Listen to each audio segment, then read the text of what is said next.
पता चलता है मेरी बेटी अब बड़ी होने वाली है, तो जो उसके लिए कुछ वस्त्र आते हैं रिश्तेदारियों से, कहीं से कुछ भी, वो सब जोड़ जोड़ के रखती है, अपनी बेटी को दूंगी, खुद नहीं पहनती। अपने मन को मार करके वो अपने बच्चों के लिए करती है, क्योंकि मां के बिना तो सब अधूरा है।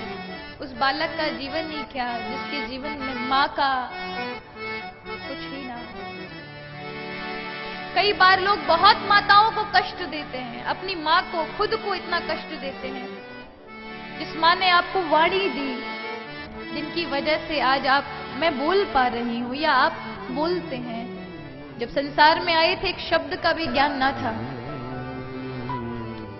उसने ही इन शब्दों का ज्ञान दिया।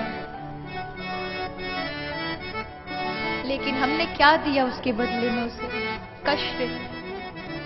कुछ भी थोड़ा सा गुस्सा हुए तुरंत गालियां निकालने लगे, तुरंत उल्टा सीधा उसे डांट दिया, फटकार दिया।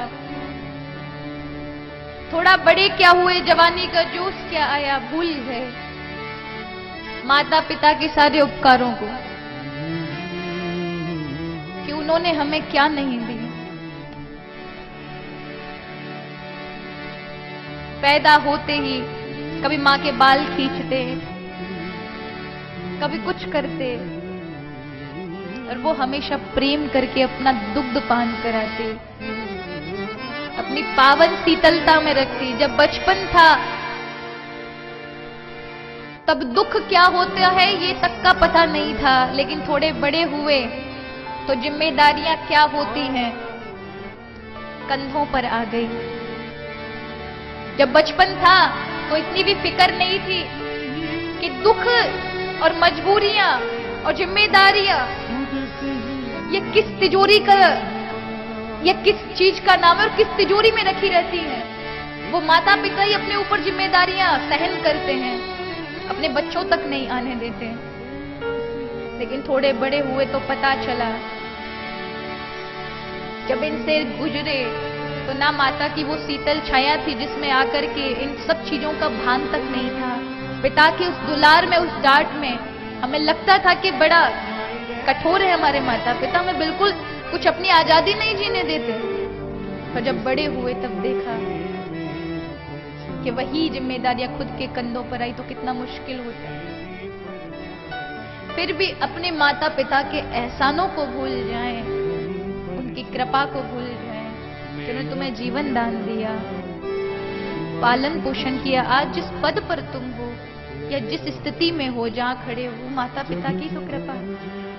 हो सकता है कि उन्होंने जायदाद उनके पास नहीं थी तो नहीं दे सके आपको विरासत में, हो सकता है कि किसी अभाव में आपको शिक्षा भी नहीं दे पाए हों, लेकिन उन्होंने जीवन तो आपको दिया। 9 महीने उस मां ने गर्भ में तो रखा, आपको पालन पोषण तो किया। तो उन माता पिता का हम उनको दुखाएं नहीं, उन्हें कष्ट ना पहुंचाएं। बड़े बड़े शहरों में, ग्रामीण क्षेत्रों की बात नहीं करती हूं, ग्रामीण क्षेत्रों में भी आज देखिए घर में नई बहू आ जाती है तो फिर माता पिताओं से दरकिनार हो जाते हैं बच्चे, जबकि पत्नी का मतलब ही होता है जो परिवार को संजो कर चले। यानी मैंने अपने माता पिता को छोड़ा है तो अब ससुराल में यही मेरे माता पिता हैं, इनकी सेवा करना मेरा अधिकार बनता है, ना कि उनसे अलग होकर जीवन जीना, परिवार को तोड़ना। याद रखिए यही स्थिति आपके साथ आने वाली है जो आपके बच्चे आपको देंगे। अगर आप स्थिति से सामना कर सको तो आप अपने सास ससुर या अपने माता पिता से बिल्कुल अलग रहिए, लेकिन अलग ना करें, ना ही अपने माता पिता को और ना ही जिन ससुराल में आप रह रहे हैं उनको। और बालकों को भी, भाइयों को भी अपने माता पिता पर विचार करना चाहिए। जिन माता पिता ने इतनी गरीबी में भी 8-8, 10-10 बच्चे पाले हैं फिर भी महंगा नहीं लगा, उन्हीं 4-4, 8-8 बच्चों को माँ पिता 1-1 महीने भारी लग जाते हैं, बांट लेते माता पिता को, 1 महीने इसके यहाँ, 1 महीने उसके यहाँ, 1 महीने इसके यहाँ, 1 महीने उसके यहाँ। डूब मरो आप लोग कि उनकी एक रोटी आपको इतनी भारी पड़ जाती है कि 1 महीने बाद, मैंने ऐसे लोग देखे 1 महीने बाद 1 दिन नहीं संभाल सकते, कुछ बीमारी पड़ जाते तो चारों अपना पल्ला झाड़ देते, हमारा नंबर नहीं है, हम नहीं संभालेंगे। ऐसे माता पिता कहां जाएं? इसलिए जन्म दिया था उन 4-4 संतानों को, उस मां ने यूं ही बोझ धारण किया। आज भारतवर्ष में वृद्धाश्रम खुलना बहुत बड़ा दुखद है। क्या जगह जगह वृद्धाश्रम बनाने पड़ रहे हैं। क्यों?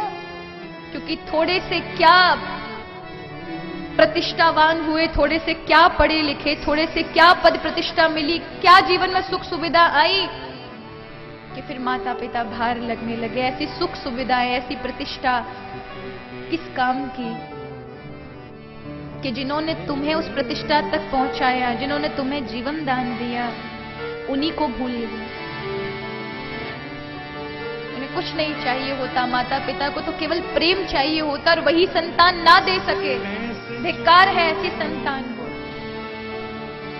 और जब वही उनके जीवन में घटित होता है तब वो दुख होता है, हमारे बच्चों ने हमारा साथ नहीं दिया। अरे आपने अपने माता पिताओं का कितना साथ दिया था?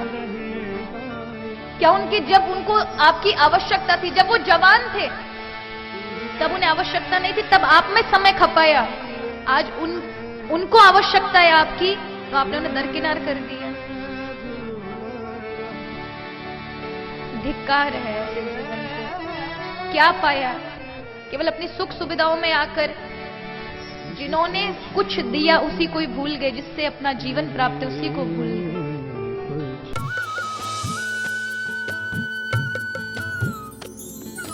सर्वधर्म संगम, धर्म के सच्चे प्रहरी।